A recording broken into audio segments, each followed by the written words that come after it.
शिवाभ्यां नमः। देव नारायण शुक्ल के द्वारा एक प्रश्न आया है कि जो ऋषि लोग हैं उन ऋषियों को भगवान क्यों कहा जाता है। प्रायः ऋषियों के का विशेषण भगवान लगाया जाता है। इसे कहा गया है कि वाल्मीकिर भगवान ऋषि, ऐसा उन्होंने उदाहरण दिया है। तो वाल्मीकि का विशेषण भी भगवान लगाया गया। ऐसे बहुत जगह वाल्मीकिर भगवान ऋषि, फिर वशिष्ठो भगवान ऋषि, वशिष्ठ को भी भगवान कहा गया, वशिष्ठ जी को। उसी प्रकार से भगवान व्यास पुत्र, व्यास के वो सुखदेव जी को भगवान कहा गया, व्यास जी को भगवान कहा गया। तो ये ऋषियों को भगवान क्यों कहा जाता है, इस पर ये तो आज प्रश्न कर रहे हैं ये शुक्ल। लेकिन ऐसे भी हमने सुना था, राजेंद्र दास जी का भी वीडियो, वो भी कह रहे थे भगवान कह भले दिया लेकिन भगवान सब है नहीं। भगवान तो तीन हैं, श्री राम कृष्ण और नारायण, तीन भगवान मानते और भगवान नहीं। तो खैर उनकी बात अलग है।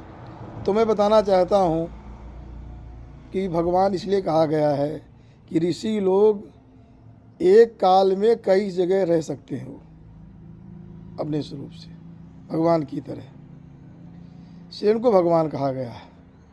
जैसे उदाहरण के लिए मैं बताना चाहता हूँ कि राम जी का जब राज्याभिषेक हुआ, उस समय राज्याभिषेक के समय सारे ऋषि मुनि वहाँ इकट्ठा हुए थे, आए थे। तो मैं बताना चाहता हूँ कि उत्तर दिशा से कौन कौन ऋषि आए थे, वो मैं बता रहा हूँ क्योंकि वही प्रसंग है।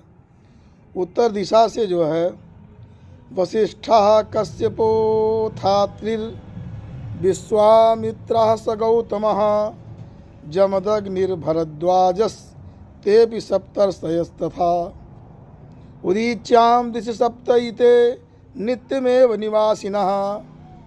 ये सप्तर्षि लोग जो नित्य जो है उत्तर दिशा में निवास करते हैं, नक्षत्र मंडल में, ये सब नक्षत्र मंडल में निवास करते हैं। वशिष्ठ, कश्यप, अत्रि, विश्वामित्र, गौतम, जमदग्नि, भरद्वाज, ये सब जो है सप्तर्षि जो हैं ये उत्तर दिशा में निवास करते हैं, नक्षत्र मंडल में। वहाँ से सब आए। कहते हैं कि संप्राप्यैते महात्मानो राघवस्य निवेशनम। ये सब जो महात्मा लोग राघव रामचंद्र जी के निवेशन में उनके अयोध्या में आए। तो अब ये सोचो कि एक तो वशिष्ठ जी राम जी के पुरोहित ही हैं, उस पूरे कुल के पुरोहित ही हैं, वो तो है ही हैं। और एक जो है ऋषि जो वो नक्षत्र मंडल वाले वशिष्ठ जी, वो भी वशिष्ठ जी आ गए। सोचिए, दो हो गए। और ऋषि जो हैं इनका मुख्य स्थान होता महरलोक। कहा गया है जब तीनों लोग जो है तीनों लोगों की प्रलय होने लगती है तब ऋषि लोग महरलोक में चले जाते हैं, महरलोक में रहते हैं। एक महरलोक भी इनका स्थान, वहाँ भी निवास करते हैं। वही वशिष्ठ जी उत्तर दिशा में नक्षत्र मंडल में है। वही यहाँ महाराज दशरथ जी के यहाँ पुरोहित हैं। इसलिए ऋषियों की ये महिमा है और एक स्वरूप से एक साथ कई जगह रह सकते हैं, इसलिए इनको कहा गया भगवान ऋषि। ऐसे ऋषि लोग ऐसे होते हैं, सब ऋषि प्राय ऐसे होते हैं। वाल्मीकि जी भी ऐसे ही थे, वो भी महरलोक निवासी हैं। जैसे क्या एक मंत्र आया है ऋग्वेद में कि वाल्मीकि जो है उनका नाम ना एक बब्र है, तो पदाति इंद्रम जगाम, वो पैदल ही इंद्र के पास तो चले गए। तो पैदल इंद्र के पास जाना यही भगवत्ता है कि अपने महिमा से, अपने स्वरूप से वो इंद्र के पास पहुंच गए। इसलिए ऋषियों को भगवान कहा गया। और मैं बताना चाहता हूँ, और ये वाल्मीकि जी भी ये महरलोक निवासी हैं। और ये आए और अपना भाई आ करके श्री राम तत्व को जानने के लिए तब तो करने पड़ता। तब किए गंगा तट पर इनकी लंगोटी भरद्वाज जी धोते थे, साथ में शिष्य थे, चलते थे। और उन्होंने रामायण की रचना की। अब ये बात अवश्य समझ लेना चाहिए कि रामायण रचनाकार ये वो चोर डकैत वाले वाल्मीकि रामायण के रचनाकार नहीं, रामायण रचना उन्होंने नहीं की। रामायण रचना किए हैं ये वाल्मीकि जो गंगा जी के तट पर रहते थे, जिनके शिष्य भरद्वाज थे, जो कभी कोई कलमश या पाप या मिथ्या भाषण नहीं किए थे और श्री राम तत्व को जानने के लिए तब किया था, वो वाल्मीकि ही रामायण के कर्ता हैं। इस बात को दिमाग में बैठा लेना चाहिए। तो इस प्रकार से ऋषियों की बहुत बड़ी महिमा होती है। आज भी बहुत सारे लोग हैं जो ऋषि परंपरा को निभा रहे हैं, उसी परंपरा पर चल रहे हैं।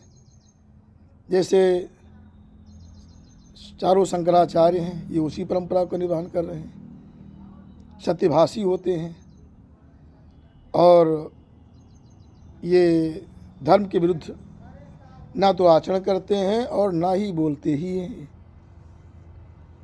तो इनको कोई सांसारिक ज़्यादा मान सम्मान क्योंकि ऐसा कुछ नहीं रहता है, धर्म से इनको धर्म सुरक्षित हो, धर्म व्यवस्थित हो, ऐसा रहता है। अब आज समय ऐसा आ गया है कि जो ऐसे लोग हैं जो अपात्र हैं, अपात्र लोग भी जगत गुरु बन जाते हैं और सत्ता में हाँ कि हाँ मिलाते रहते हैं, मौज करते रहते हैं। और तो ये सब अलग बात। और उन जो असली जगत गुरु हैं उनको अब कालनेमी कहा जाता है। तो ये सब नहीं, ऋषि परंपरा यही हमारे पुराने जो है ऋषि लोग जो है वो हमारे सांसद हैं और मुनि लोग विधायक हैं। सांसद विधायक वही लोग हमारे थे जिन्होंने तो धर्म के मार्ग पर चलकर ही हम परम गति, परम लोक, परम सुख को प्राप्त कर सकते हैं। इसलिए हमें जो ऋषि परंपरा से जो जगत गुरु या जो लोग चल रहे हैं उनका अनुकरण ही करना चाहिए, तभी हमारा कल्याण हो सकता है। इति सम।